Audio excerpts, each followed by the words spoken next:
හරි ඉතින් මම අද ඔයාලට කියලා දෙන්න යන්නේ හරියටම කොහොමද chat lock එක activate කරන්න කියලා. ඉතින් අපි යමු වීඩියෝ එකට. ඉස්සෙල්ලා ඔයාලට කැමති chat එක මේ විදිහට තෝරගෙන ඔය ඒ chat එකේ info වලට යන්න ඕන. info වලට ගියාට පස්සේ චුට්ටක් පල්ලෙහාට ගිහිල්ලා මෙතන chat lock කියලා එකක් තියෙනවා. ඒට උඩ එකපාරක් ක්ලික් කරන්න. ක්ලික් කරාට පස්සේ ඔතන පෙන්නනවා continue කියලා. continue කියන එක ඔබලා ඊට පස්සේ fingerprint වල දෙන්න තියෙනවා. fingerprint දුන්නාට පස්සේ මේ වගේ පෙන්නනවා. අපි බලමු ඊළඟට fingerprint තිබ්බට පස්සේ මොකද වෙලා තියෙන්නේ කියලා.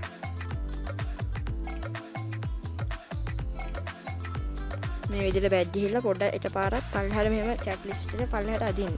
ඇත්තට පස්සේ මෙතන තියෙනවා lock chats කියලා. ඒක උඩ තියලා ඔයාලට fingerprint තිබ්බට පස්සේ pattern එක උනත් පුළුවන් වඩ දාන්න.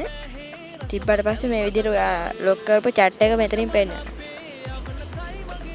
පේනවද? lock කරපු chat එක ඔයාලට මෙතනින් පෙන්නනවා.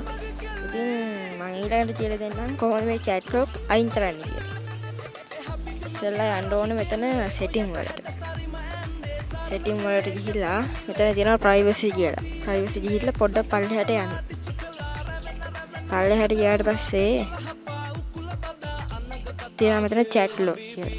ඒක ඔබලා මෙතන මේ option එක ඔබන්න.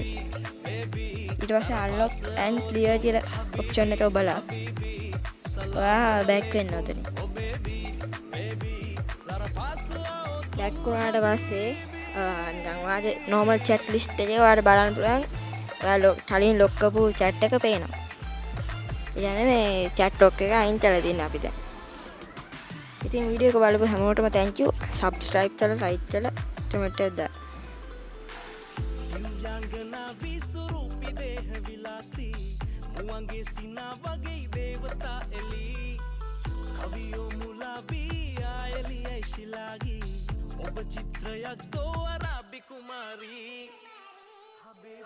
Habibi, Habibi, Salaam Alaikum, oh baby, baby, zara paas aao tum Habibi.